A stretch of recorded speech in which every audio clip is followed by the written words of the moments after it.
right, here we go. I mean, it's morning. It's not as early as I normally would be here, but it's a start of getting back in the morning program, right? It's a start. Now, it's cooling off. The rains are coming, finally. There's a handful of fish in the river now, but not as many as there should be, but the rivers are going to change that pretty quick. The bears are starting to move around pretty good. The fall season's coming alive. Now, here we go. What do we got? We got a lot. I should probably do a live one day and answer some questions, right? Talk to some people anyway. Be interesting to hear everybody's thoughts on these numerous people that have contacted us who share that they have been in contact with some of these people for quite some time on their rural property. What everybody thinks about that. Have I met anyone directly yet? Nope. No, I haven't, have I? I've spoke with them on, this route in emails and stuff, but I've never met anybody directly yet. Is it coming? We'll see. There's a lot of things that get promised and shared here that don't seem to happen sometimes. But we're getting there. So another thing, too, is how far do you want to go? How deep are you willing to go for the truth of much, right? There seems to be a lot of people. I don't know how we got there. There's so many people who just don't want to hear, accept, or deal with truth when it comes to a lot of topics. It's a real fascinating thing for me to watch and observe in human beings as I watch them and bumble through life myself, right? I don't understand it. It's quite common. It's everywhere from, I don't know, people that know their spouse is cheating on them, but they don't want to deal with it. They don't say anything, pretend it's not happened. There's one easy example. When it comes to what, say, the government's done to us in the past few years, a lot of people just go with it and don't want to deal. Then they get the evidence thrown in their face of what was really went down. They still don't want to acknowledge a deal. It's really weird, right? Isn't it weird? I don't get it. I was listening to, Tulsi Gabbard and Sean Ryan last night. Woke up in the middle of the night again. Plug in the old earbud there, hit a podcast out and fall asleep, and I ended up listening to them for a while. She cleared up a lot of stuff when it came to the Hawaiian fires. I had some people directly, that live in Hawaii on my boat this summer, and they filled me on on the details of what really went down. None of that blue roof buildings were left alone. That's all horseshit. Or that the fires were started intentionally. That's horseshit too. It's the aftermath and how the government's dealing with the poor people. That's pretty gross. But anyways, as they were talking, I got a frog in my throat. As they were talking, Sean Ryan was pointing out that, they did the full deep dive investigating and looking into, got the receipts, the full receipt trail of the U.S. government sending 80-something, forgive me if I don't have the number exact, it was late at night, but it was something at $80-something million a week the U.S. government was sending to the bad guys who... apparently bad guys. I don't know who's the bad guys at this stage of the game, but the guys they were fighting and dying from, the American soldiers getting killed by, the same people the U.S. government's giving over $80-something million a week to currently. So, obviously Sean Ryan and Tulsi Gabbard are both veterans. And Sean Ryan is very passionate about having veterans on his show and bringing a lot of attention to a lot of topics, but he was absolutely blowing a gasket because he did the math on his reach on his video of that post, and he made a petition to sign to clear up this mess, and he had something like over 6 million views on his video and presentation, and there was only something like 6,000 or 6,600 people signed the petition. What? It's just another sad example of how the majority of us have that glazed over look on our face when it comes to a lot of important topics. And what I'm wondering is, I'm not here to shame anybody for it, but I actually did end up, I remember that too, and I shared his link to his petition on this channel, on the community page, when that first came to light to me. Because I just feel so bad for a lot of people when it comes to a lot of things like that. And I don't understand.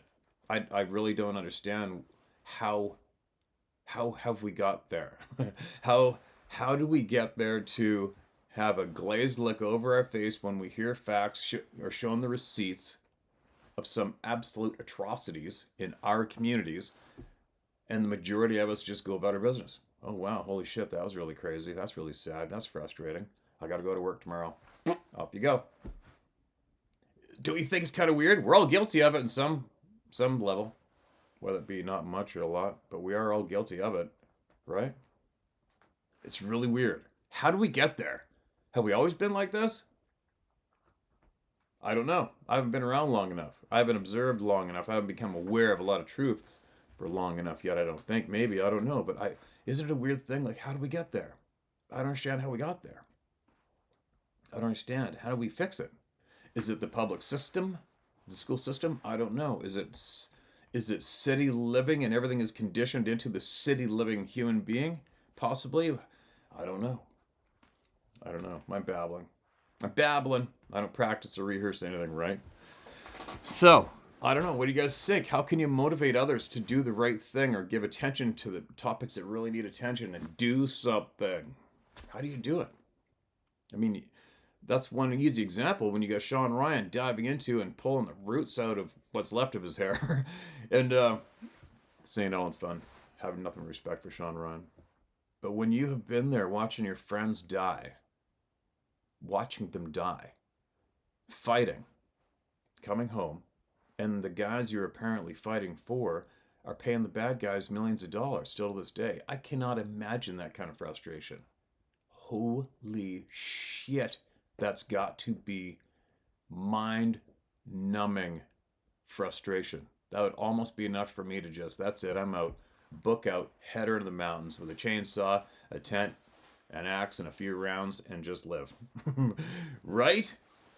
So bizarre. But anyway, getting back to the tasks at hand here, and here we go, right? But anyway, moving along. Guilty right there, guilty. In a way, right? Do you see what I mean? What should I be doing about it? I don't know. Getting a hold of more people, showing them truth, spreading the word, hammering into people's ears, but I don't know. People just look away. Many topics, including this topic that dominates my channel currently, the forest people topic. How many people you talk to? I'll talk to. Professional hunting guide. Right? Look into my history. I got receipts. I'm good at it. I know what I see. People trust me. They pay me. Have paid me big dollars to take them into the backcountry to show them what I know is there and find it for them with confidence. But many of those same people, when I tell them what I've seen with my eyeballs in the forest, go like this. I have to see one for myself to believe it. What? It's so bizarre. So bizarre. If I'm somebody who's got a regular job, not in the back 40, not in the wilds, not in the forest, and I'm just living the typical classic life, working 5 out of 7 days, raising the kids, got my 2 weeks holiday, the picket fence, the camper, the boat, and the lake cottage. And some man who spends a lot of time in the woods tells me what he saw. You've got my attention. You saw what? Where? When? You've got to be kidding me. What happened?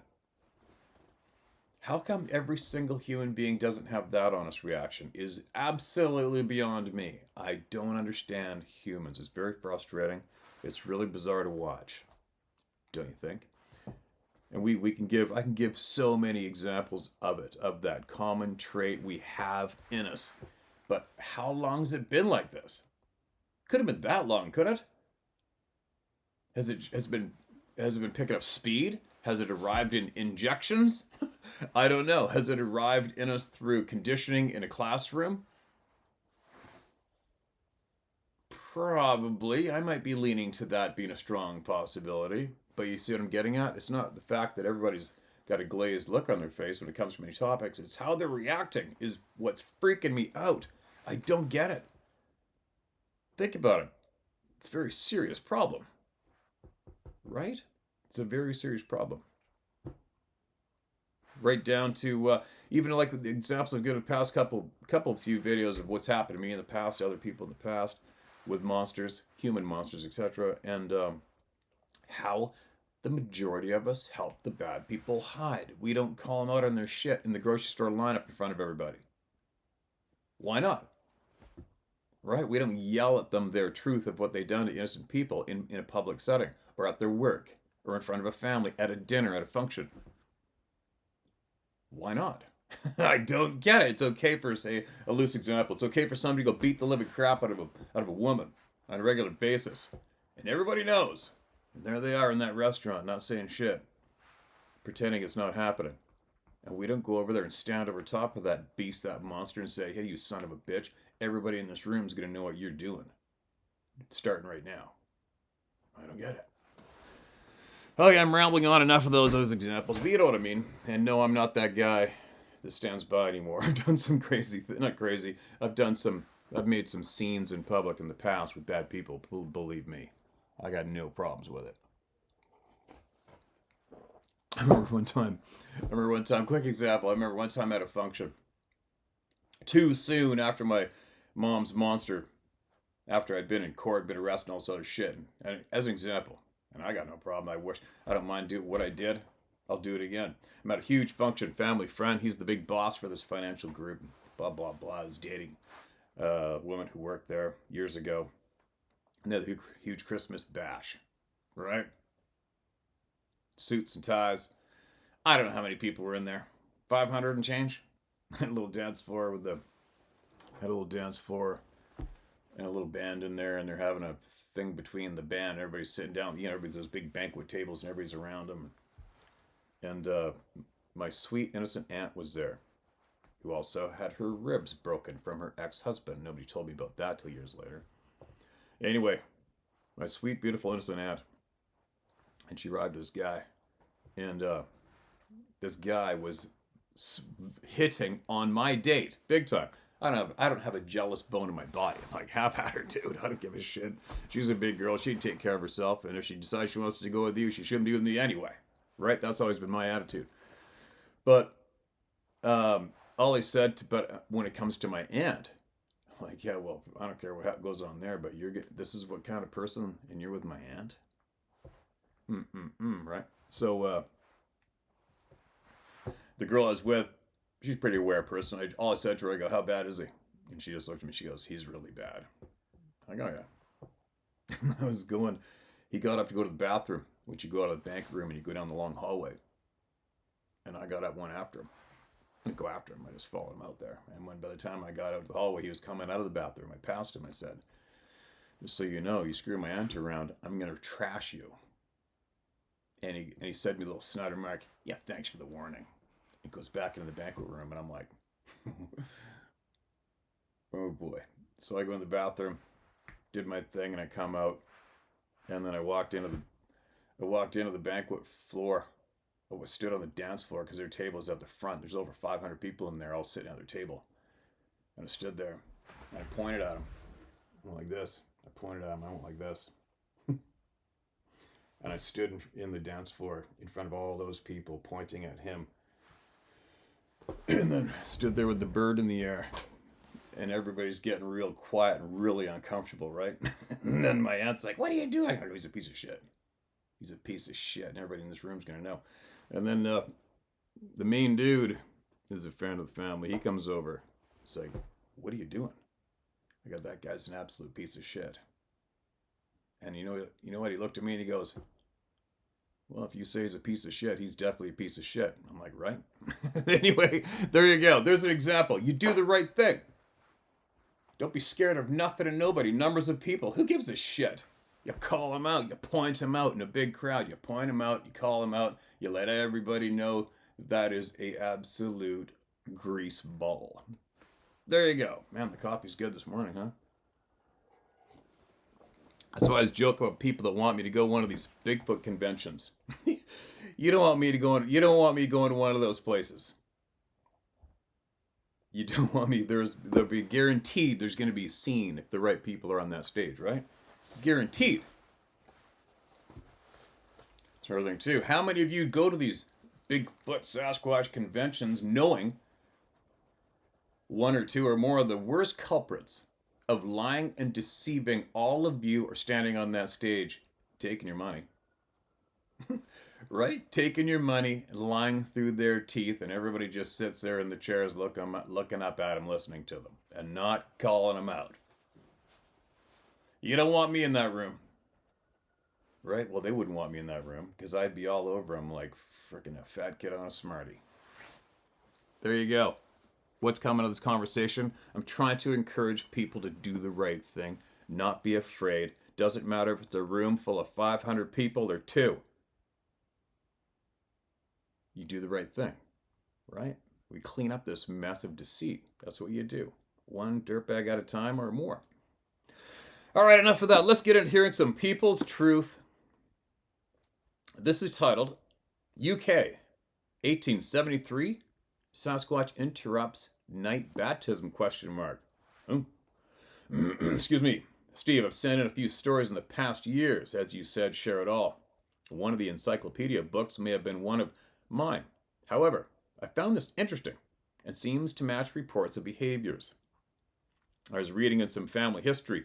We use Family Search database linked with the Church of Jesus Christ of Latter-day Saints, a really good source for world families to find ancestors. Anyway, from time to time I seek articles of my ancestors. Fun to learn of them. I found this in one that I clipped a portion of to share. Sounds a lot like a night visit of one of our cryptids in the UK. I will leave the context as to why we were at the river at night. Bracket. It was in ink pen that the Gilberts became acquainted with James J. Talmage, father of Apostle James E. Talmage? Brother Talmage was president of the branch at Hungerford, some 4 miles from ink pen where the Gilberts now attend church. Conversions were being made rapidly through all the villages in Berkshire at this time, and persecution was becoming prevalent. Hardly a day passed but what some saint felt is sting. Everywhere opposition to the church was manifest. An incident written by the late Apostle James E. Talmage, Talmage, Talmage, whatever, and published in the Improvement era, tells of his experience with the evil power at the time of his baptism. The incident, briefly, is as follows. Quote, it happened in Eddington, a suburb of Hungerford, England. In the spring 1873, Apostle Talmage, then a little boy of 11 years of age, Eliza, Ellen, and Jesse Gilbert, were all to be baptized into the church. Because of possible interference by persecutors of the Latter-day Saints, it was necessary that baptism be attended to only in the nighttime. They left their homes shortly before midnight and went down to the Kennet River for baptisms. Just as James E. Talmage, Talmadge, it's a little different spelling this time, was being lowered into the water, the little group assembled where veritably horror-stricken by a combined shriek, yell, scream, and howl, such as none of them had ever heard before. It seemed to be a combination of every fiendish blank they could conceive of.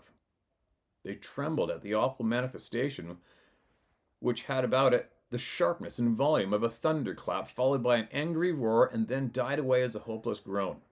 Hold on a second, I think I got a surprise visitor. Short interruption here. Who's coming? Who's there? Who's there?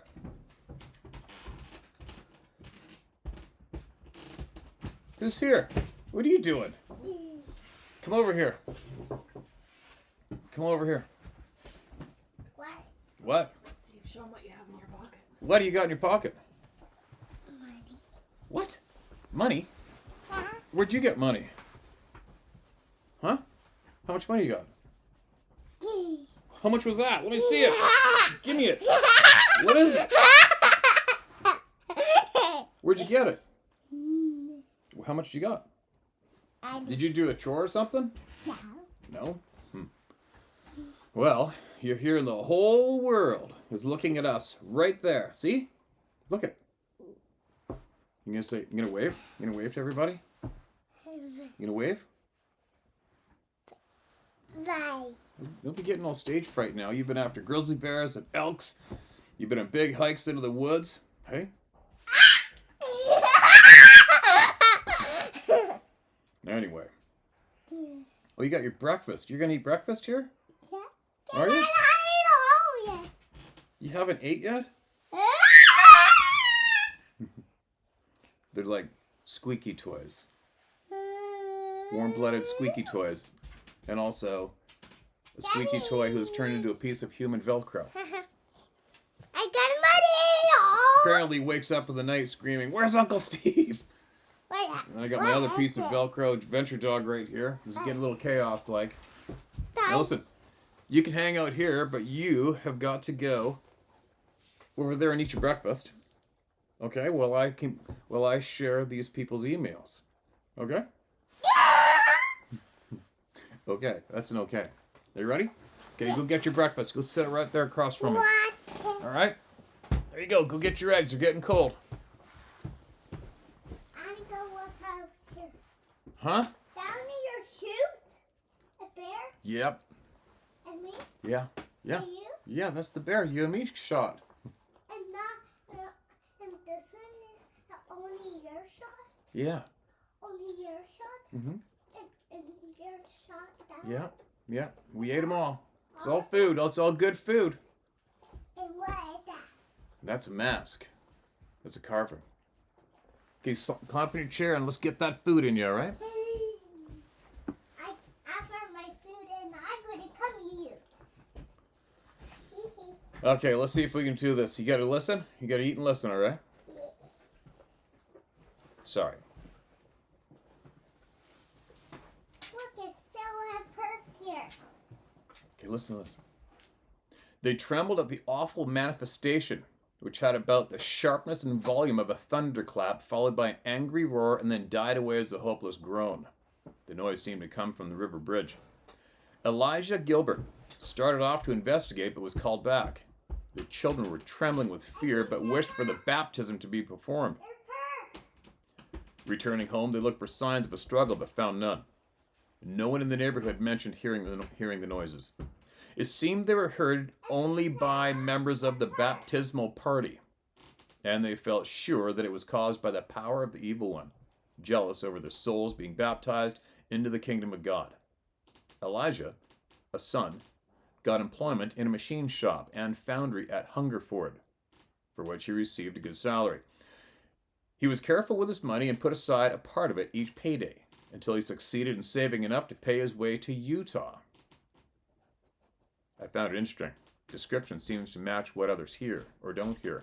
And of course, in 1873, they would put it into the demon category as no references for other explanations were available at the time.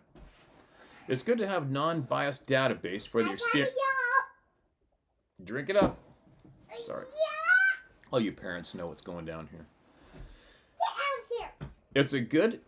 It is good to have a non-biased database for the experiencers of reality or people to share with. Thanks for taking time in your life to assist those of our human family in trying to figure out their experiences. Stephen Halls, Monroe, Utah. Use my name if need to. Most think I'm a bit nuts anyway. I never fit into anyone's paradigm boxes anyways. All right, man. Appreciate that. That is an interesting... Okay. Oh, yeah, I see it. Eat your eggs. That is interesting, but it's no surprise. And a lot of people put them in the demon category today as well, right? Are they? Or aren't they? That's the question. Now, I might have to pause here for a few minutes because I have a funny feeling there's some breakfast coming for me too, right? Yeah? Okay, good. Back in a minute. Okay, my little co-pilot says he's going to sit politely and listen to this next email with us. One visual and one mind speak is the title of this email.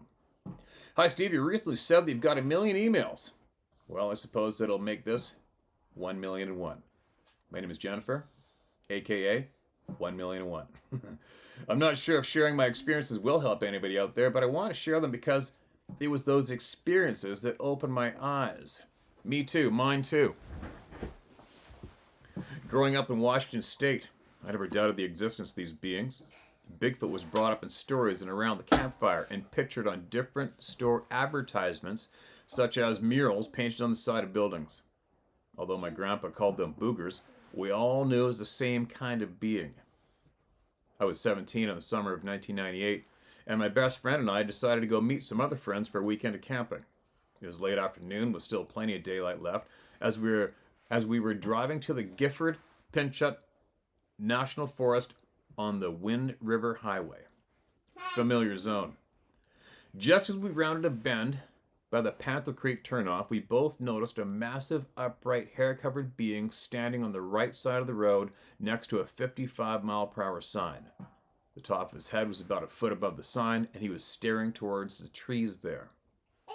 I couldn't make out any fine features except for how his dark brown/black hair sparkled in the sunlight. With very little neck, his head appeared to sit directly on his wide shoulders. That had to be at least 4 feet across. His long arms hung down by his knees, which made him appear more disproportionate.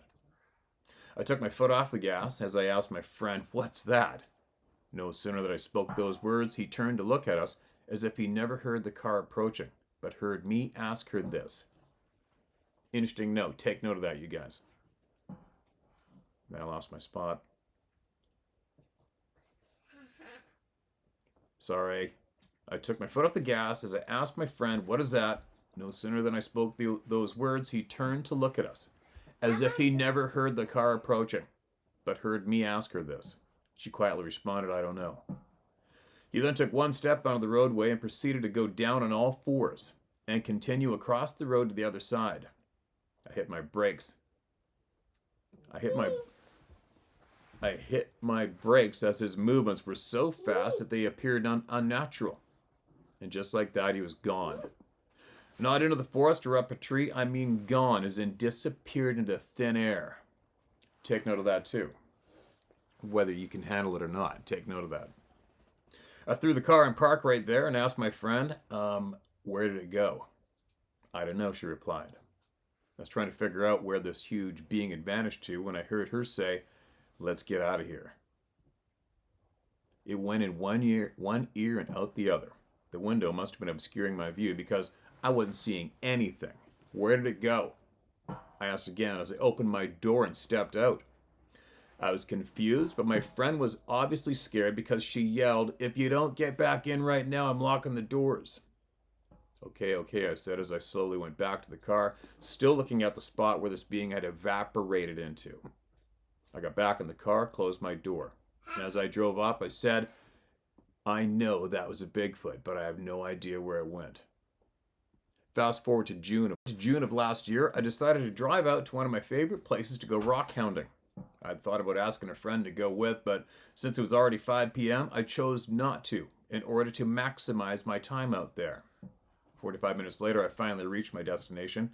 I immediately noticed none of the wild horses were around, which I found to be odd because they had been there every single time before.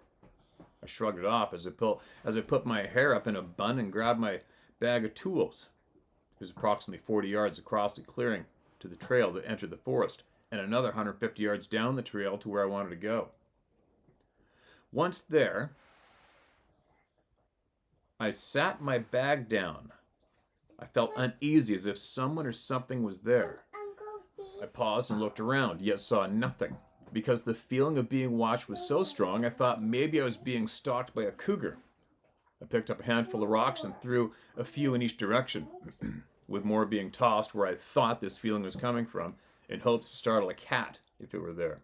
Nothing happened. Nothing moved. So I squatted down right there and began digging around for rocks. Normally I would walk around in this area looking for rocks, but I couldn't shake the feeling of being watched, so I stayed put. As I continued looking in this one spot, the feeling got stronger. I stood up and looked around again, paused at a tree stump where I felt this feeling was coming from the most. Not seeing anything, I went back to looking for rocks. The sound of rocks hitting one another in the bag made me realize how quiet it had grown all around me. I stood up to look around again when a dog began barking way off in the distance. As strange as it all was, I ignored it, and I went back to looking for rocks when suddenly I felt pressure in my head and my ears began to ring. I thought, wow, I haven't had that ringing since I had COVID. Just as I finished that thought, I heard a male voice say, "It's time to go." I looked up expecting to see someone standing there, but nobody was there. The dog in the distance was still going nuts, but the ringing in my ears had stopped. Quote, that was weird, end quote. I thought to myself as I went back to looking for rocks, and I asked myself, was that me that I just heard? Was it my own thought? When I realized, of course, it wasn't. I don't sound like a man, nor do my thoughts come across as male. That's when I heard it again, only louder and more urgent. Quote, it's time to go, end quote. Okay, I said out loud as I threw my tools in my bag and turned to leave. There was a slight hill with a branch that hung down across the trail. As I bent down to go under it, my hair got caught. I turned my head to unsnag my hair. When I got caught, a glimpse of something blew my peripheral. My hair released and I looked back to where I saw this blue thing, which also happened to be by the tree stump where that feeling was coming from, but nothing was there. I kept walking and I told myself that my eyes were just playing tricks on me. And just as I reached the edge of the forest, I stopped and looked around. The feeling of being watched was now stronger than ever. Not seeing anything, I crossed the clearing to my car. Totally forgot I was supposed to babysit today for an hour while Sarah had to do something in town. So let's see if we can do this together, all right? Yeah. All right. I'm going to finish this email. Yeah. Very important to hear people's truth, okay? Yeah. I kept walking and told myself that my eyes were just playing tricks on me. And just as I reached the edge of the forest, I stopped and looked around. The feeling of being watched was now stronger than ever. Not seeing anything, I crossed the clearing to my car. I threw my bag in the trunk and walked over to the driver's side door. I opened the door but didn't get in. I just stood there looking around. Something was there. I could feel it. And just as I opened my mouth to call out, hello, something started going nuts just inside the tree line. It reminded me of a toddler throwing a fit. And then I heard 3 loud cracks from a large tree limb, back to back. Knowing that I can't even move my hands up a limb that fast to do that, I thought, what the F is that? Then it roared. I say roared, but that may be the wrong word to describe it, because I heard inflection, and it felt like it was calling out to me. One sec. The sound it made is hard to describe, but it started out low and went high with what sounded like another tone inside of it. It only lasted a few seconds, and although it wasn't deafening, it felt like it reverberated off every bone in my body. I felt like whatever it was didn't want me to go. And had I not already been told it was time to go twice, then I would have went to investigate. Instead, I got in my car and left. Once I got home, I just sat there in my car trying to wrap my head around what had just happened, and I decided to call my mom. When she answered, I told her what had went down, and she said, wow, you must be so scared. And I said, actually, no, I wasn't. Go, Dave. Yeah. Yeah. I still have money. I know. Listen up. It hadn't even occurred to me until then that not even once did I feel scared out there. I wouldn't have even left had I not been told it was time to go. Look over there. Those are moose.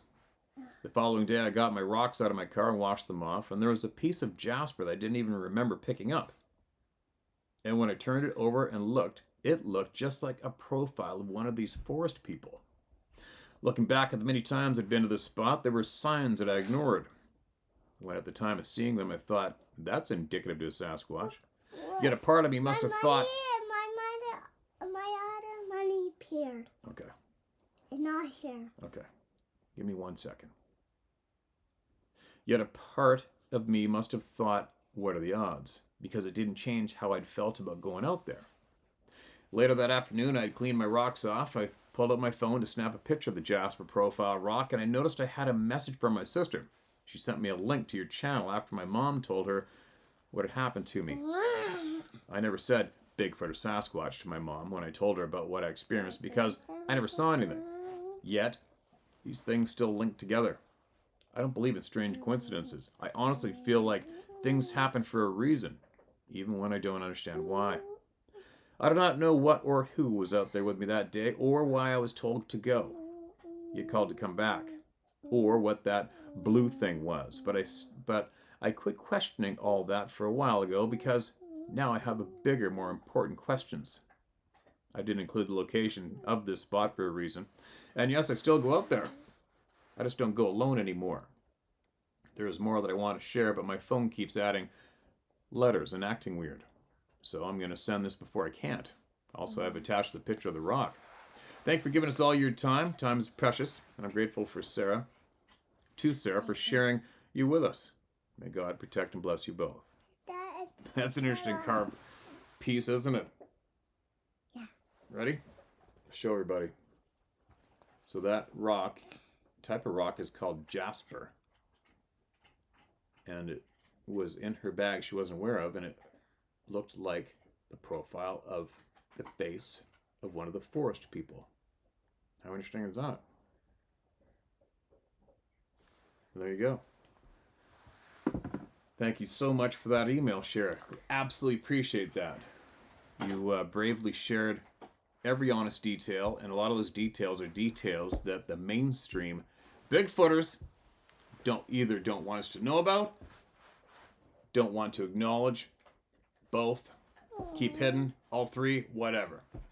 But with people like you, the truth's getting out, right? I absolutely believe you saw what you saw, and what happened, happened. Not a question in my mind.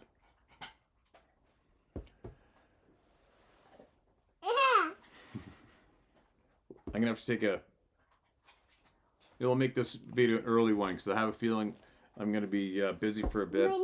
Yeah, and I got things I got to do. Maybe I'll take you into town. I've got to get some oil and filter for my truck so I can change my oil. Very important I do that. Some other things. There's a lot I want to touch on today, but You sorry? got something a little more important right now to deal with. No. What? No. What? No. What? No. What are we going to do today?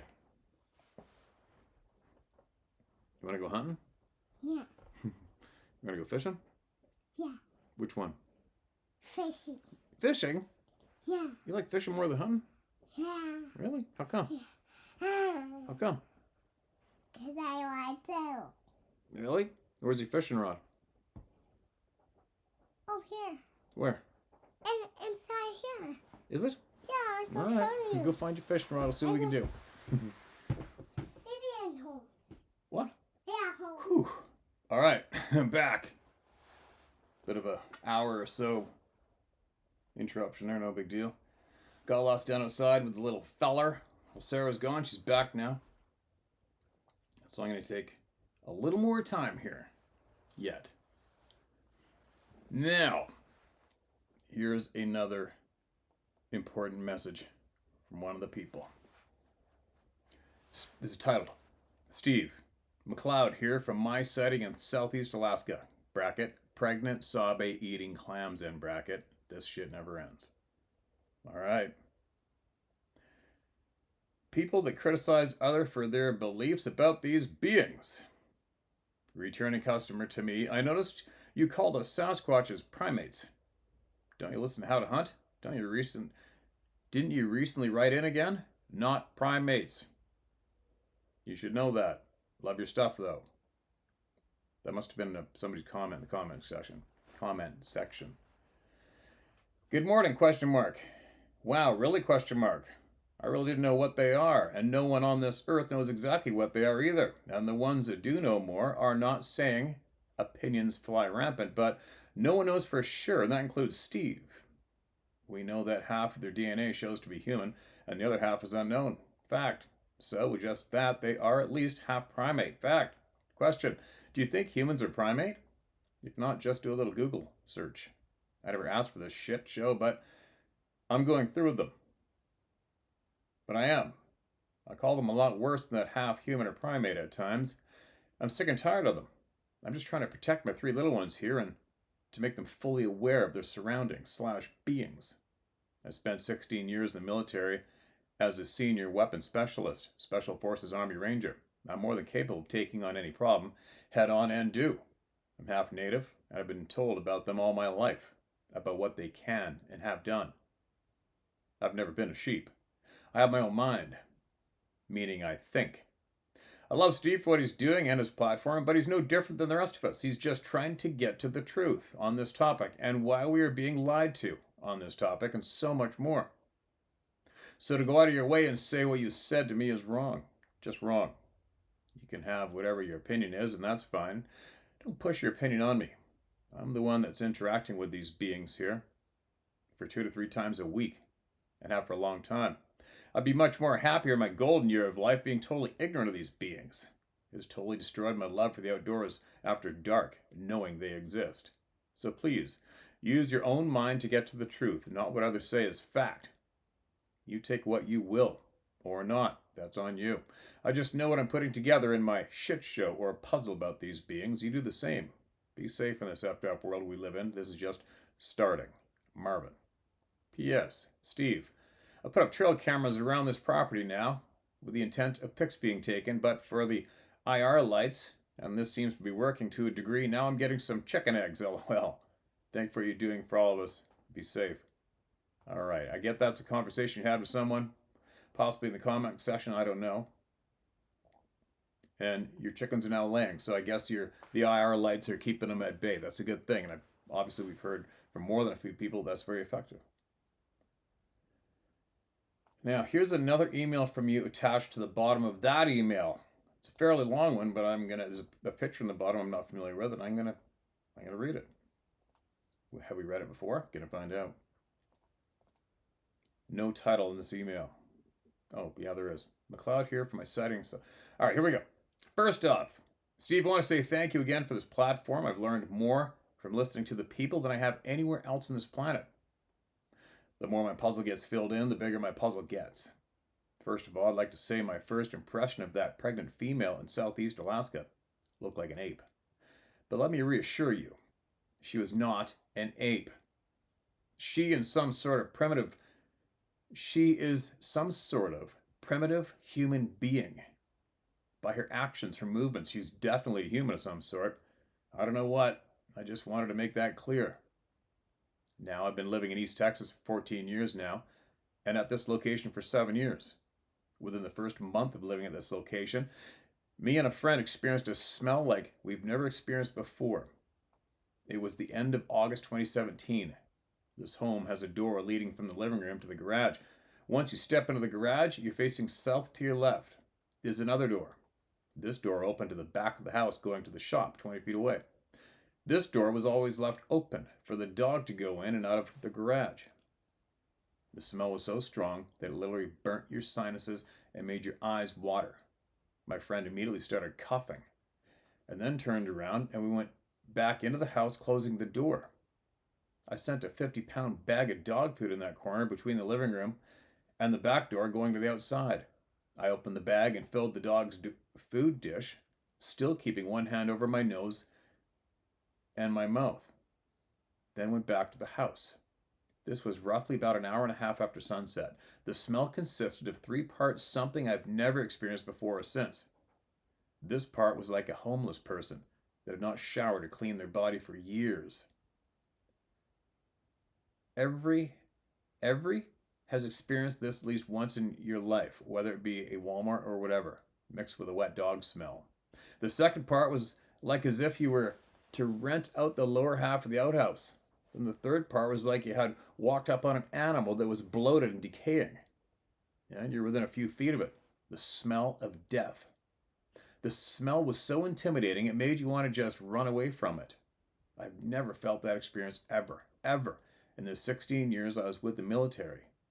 And 2 days later, going outside to check on the dog dish, which is one of those big rubber stock feeding bowls that would hold about a week or 10 days of food for the dog, this bowl was gone. I found it outside in the backyard, empty. But also, the 50-pound bag of dog food was no longer in the corner. It had grown legs and walked off.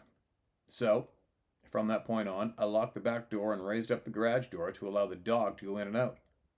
A little over 2 years later, with no other experiences, I got full custody of 3 little ones. 5-year-old boy, 2 girls, 7 and 9. That was the end of December 2019. By that spring, the girls were complaining of hearing someone tapping on their window. I would go out with the flashlight and could not see anything. The Cocker Spaniel wiener dog had passed away that following summer, and then shortly before I got custody of the children, I picked up a little female blue heeler pup. So over the last 4.5 years, this location has activities 2 or 3 times a week from early spring to late fall. Seems like during the winter time there's no activity. I've literally heard something large running across the roof of this house, running from south to north twice. The girls have heard it running and stomping on top of the roof over their bedroom 2 or 3 different times. And the boys heard it a couple of times himself along the window tapping. Along with window tapping. And every time I go outside using the torch, I cannot and do not see any sign or evidence of anything. Now the blue heeler is an adult, I can tell when these things are around because she will not come out of the garage. She will lay on her bed and growl. I normally go to bed around 9 o'clock at night, and I back up at 2 in the morning to do my design work and have my coffee. That's my time. The first time I was growled at, it caught me totally off guard. It was the spring of 2022, and I was working on my designs work somewhere around 2:30 a.m. I kept hearing my dog Lady growling a very deep-toned growl. My recliner rests up into the corner fairly close to the wall, and her bed directly on the other side. So after 4 or 5 minutes of hearing her growl, I assumed that they were either a possum or a dog eating her food. So getting up with just shorts on, grabbing my torch, opened the door to the garage, finding nothing. As I walked to the garage door and bent down, walked under it, trying to get her to come with, she wanted nothing to do with it. So as I walked around the south end of the garage and came around the corner between the back of the garage/shop, seeing nothing, so turning east, walking next to the shop, and another 2 outbuildings, the last of which is a small tractor garage, which is only about 40 feet from the edge of the shop to the back of the tractor garage, going up a 4-foot incline, which placed me within about 5 feet of the back of the metal tractor garage. Shining my torch as I moved along, I heard a growl. That chilled me to my core. My body reacted in such a way that I raised my right leg up and crossed over against my left leg to protect my private area. We've read this, but I'm following through the rest. LOL. The location of this growls was roughly 5-6 feet away from me on the back side of the tractor garage. And here I am standing there with a flashlight and a pair of shorts on, and nothing else on, feeling extremely vulnerable and a little concerned. This growl lasted 4 to 5 seconds. The growl was on an exhale only. At this point, I didn't need any mind speak or mind melt. I got the point. I remember saying out loud, "Okay, all right, I'm leaving." And I backed my hairy ass all the way back to the house. This growl is something that I've never heard before. It was a guttural growl, extremely low and deep, that seemed to travel through my entire body. It did not sound like a tiger, nor did it sound like a lion, because both of them, when they growl with an exhale and an inhale. So now, May 2024, Dylan, the youngest, we were out raking the yards in the back, and he found a track under a gum tree that was 7 inches by 3.5 inches, with a very deep heel print, almost round in shape, thinking it was one of the kids' footprints. It was not both girls are over 9.5 and Dylan's is 8 inches. Picture sent. Now 5 days ago, June 6, 2024, kids have been gone for 15 days to their mother for half of the summer break. My blue heeler started her low growl at about 10 o'clock in the evening. Not knowing what she's growling at again, I grab my torch. Now I'm fully dressed and go outside and try to get her to come to me, and she refused. So as I walk the same route as I did the first time I get growled at, I noticed the light sensors came on, but the lights were turned upward. I had 4 motion sensor lights out back to cover the entire backyard, and now every one of those lights were pushed straight up, and they were coming on, but they were shining straight up in the air. I'd creep the shit out of anybody. So, taking a different route, instead of going in the back of the tractor garage, I went along the sunroom, going north to where the girl's bedroom is located, shining my damned light to see whatever I can see, LOL. This was at the dark of the moon. No moon out. Pitch black. As I was getting ready to round the corner of the sunroom, I heard another freaking growl next to the girl's bedroom. This growl lasted for lasted for 5 to 6 seconds. Same tone, same depth, same deep guttural growl. The shockwave went through my body, and I instantly felt like I had to piss. I instantly got nauseated, like I was going to throw up. I don't know what I said out loud. I don't remember. I'm sure that a few profanity words went flying, and I turned around and walked back into the house. I'm so sick of this shit. Over the last 5 years, I've been polite and kind, telling them as long as they don't startle or scare the shit out of me or the children, they are welcome. That has all ended. So now every time I go outside, I tell them that they're not welcome here. They don't need to be here. There's nothing here for them. Stay away. And if we have a confrontation, I'm going to do what I can do to blow the biggest mother freaking hole through them. I don't let the kids stay out after dark. When the light pole light comes on, they're in the house. I know they're upset with me because they can't play outside after sunset, but I really don't give a shit. Safety is first all the way across the board. I'm adding more motion sensor lights out back that are on steel poles. It will be at least 16 feet off the ground.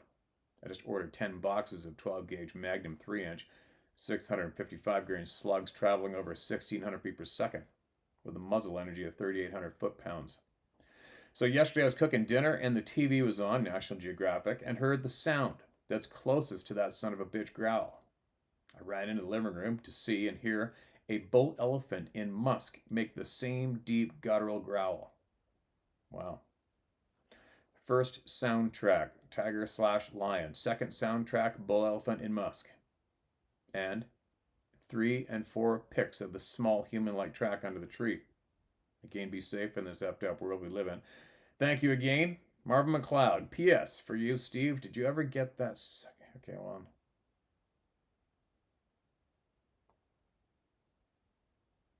Yes, I think so. Did I read this? This is a while back. Okay, yeah, we got those. Those are those hat clips you sent, and we sent them out with people's orders randomly for free. And I think a card linked to your business for them. But I don't remember seeing this photograph. Wow. Okay, so here's the print. If you really look closely, you can see that heel imprint in the bottom across the toe, and the big, large toe in the left, and the regular toes, right? 1, 2, 3, 4, 5 toes. You see where the foot's got that hinge in the middle? Classic, typical. Weird that something so small can still put that kind of a dent in the ground, right? Odd. Now, what's the follow-up? Have you got one? If you got one, follow us up with what's happened lately and what you've done to keep your kids safe. What have you done to give yourself confidence to let your kids play out in the yard? I think there's a lot of fathers out there who would love to hear that. Actually, I know there is, because I've had a lot of fathers email me, private email, not to be read out. I've had more than a handful of dads saying they feel like a piece of shit. They feel like the worst parent in the world because it's impossible. They can't let their kids play out in the back anymore because of what they saw. They don't know what it is. They don't have anybody to talk to about it. They don't have any solid information to look up about it. But they've seen these people, these beings, whatever you want to call them. And they cannot let the kids go outside anymore and play without them standing there. And a few of them said they can't not watch them and have a gun right beside them. That's a shitty deal, right? It's a shitty deal. Anyway, there you go. There you go. More shared. Off to get the rest of my chores done. I got to change all my truck. I got a whole pile of shit I got to do.